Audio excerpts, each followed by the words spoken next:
আমি কিনেছি মিশো থেকে মাত্র 600 টাকার একটা ল্যাপটপ। সেটা তো আমি আনবক্সিং করব, তার আগে তোমরা আমাকে ফলো এবং সাবস্ক্রাইব করে নাও। তো চলো দেখা যাক এবার এই বাক্সতে কি কি আছে।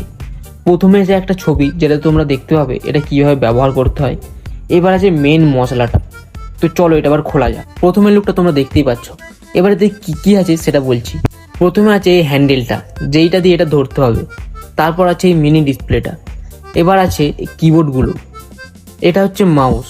এটা হচ্ছে অন অফ করার সুইচ। এবার এগুলো হচ্ছে মোড, যেটা তোমরা বিভিন্ন ধরনের মোড সিলেক্ট করতে পারবে। আর এখানে আছে একটা ছোট্ট স্পিকার।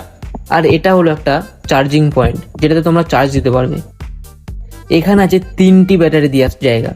এবার এই ল্যাপটপটা অন করব আর দেখব এতে যে যে কাজগুলো বলা আছে সেসব কাজগুলো সত্যি সত্যি হচ্ছে নাকি। প্রথমে এই অন অফ সুইচটাকে অন করতে হবে, তারপর এই মোডটা সিলেক্ট করতে হবে। এই মোডটা হলো গেমিং মোড। তারপর এখানে যে মাউস আছে, এই মাউস দিয়ে তোমরা এই গেমটা খেলতে পারবে। গেম খেলা হয়ে গেলে এই মোডটা চেঞ্জ করে তোমরা মেলোডি বলে যে একটা মোড আছে, সেটাতে গিয়ে তোমরা ভিডিওতে যেমন মিউজিক বাজানো হয়েছে সেরকম মিউজিক বাজাতে পারবে। এবার মিউজিক বাজানো হয়ে গেলে মেলোডি মোডটা অফ করে অ্যালফাবেট মোডটা অন করলে কিবোর্ডে যে কোনো ওয়ার্ডকে ক্লিক করলে সেটা ডিসপ্লেতে দেখাবে আর স্পিকারে বলবে, যেমনটা ভিডিওতে দেখানো হয়েছে।